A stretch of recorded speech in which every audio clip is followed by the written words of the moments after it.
Connect and its light rail component are designed to make it easier to get around Austin. But some worry the costly transit initiative may make it harder for some people to stay here. $300 million are earmarked to help residents and businesses in the project's path facing increased property values and taxes.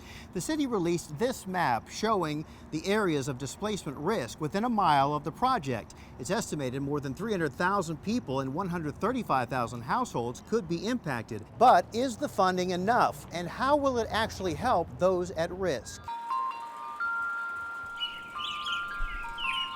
It's hard to miss the Rangel family home in East Austin, and inside, we have a lot of memories here. It's impossible to ignore the rich history this house holds. I have lived here for about 56 years. Oh, this chair? I used to rock my grandbaby to sleep here. Let's see what else I got here. She was 3 months old, a little Mexican man. Generations have passed through these doors. This was the bouffant back then. That was the style? That was the style. Kids, grandkids. This is our great-grandkids. But Ladislao and Margarita Ruiz Rangel say they're worried. Beyond their walls, there's a movement brewing they can't control.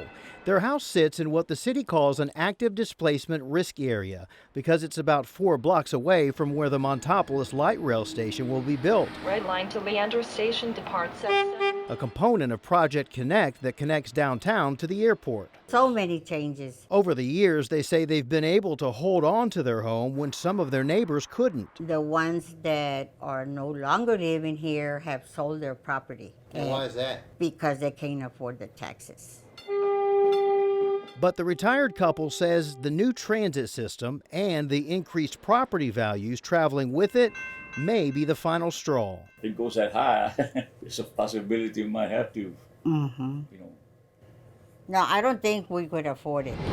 Though part of the funding for Project Connect is earmarked to prevent displacement, the Rangels say they're not clear how and when it could help them. By the time that gets here, I might not be around. You have a big task ahead of you. Absolutely. This is Nefertiti Jackman. I serve as the City of Austin's Community Displacement Prevention Officer. And in that role, she's part of the team responsible for overseeing the disbursement of the anti-displacement fund, a daunting task with a simple goal. We want to make sure that households are able to remain in their homes and their businesses if they desire to.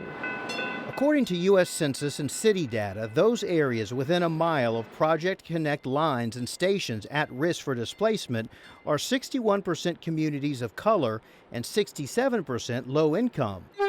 The $300 million to help them will roll out over 13 years. $65 million is already in play. Jackman says $1 million of that is for administration and operations, including staffing, marketing, and community engagement. The remaining $64 million is split into 3 groups. $23 million to buy land to develop into affordable housing, $21 million to help build affordable housing for renters and owners, and $20 million to be distributed throughout the at-risk communities in the form of programs set up by nonprofits. The consent agenda passes. Thank you. In late September, the Austin Housing Finance Corporation awarded that $20 million portion to 14 nonprofits. There are some limitations. There are some limitations, absolutely. For example, Jackman says state law doesn't allow the money to be used to help people pay ballooning property taxes, a big driver of displacement.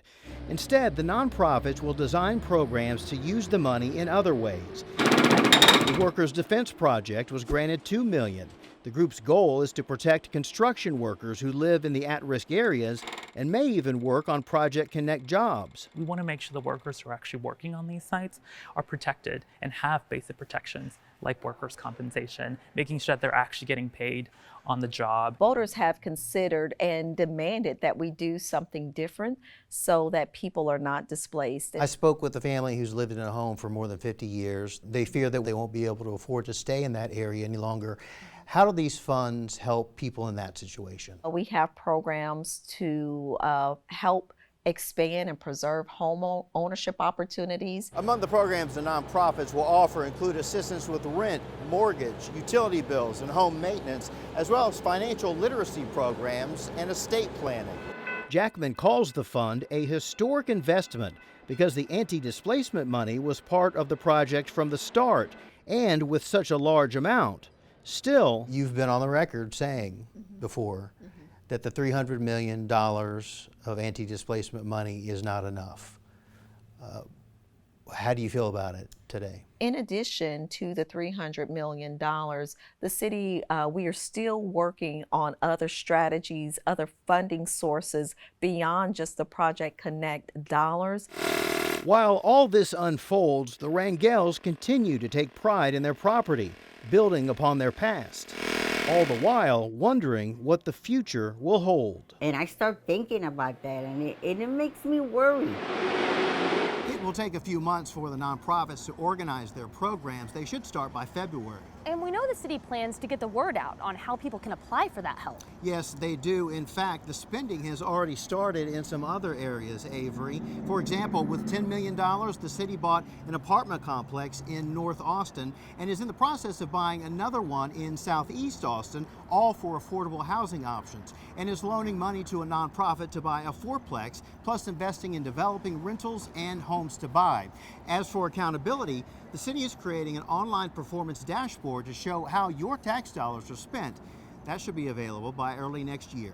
We have a lot more for you to explore surrounding Project Connect. Plus, you can catch up on our complete series right now in the investigative section of KXAN.com.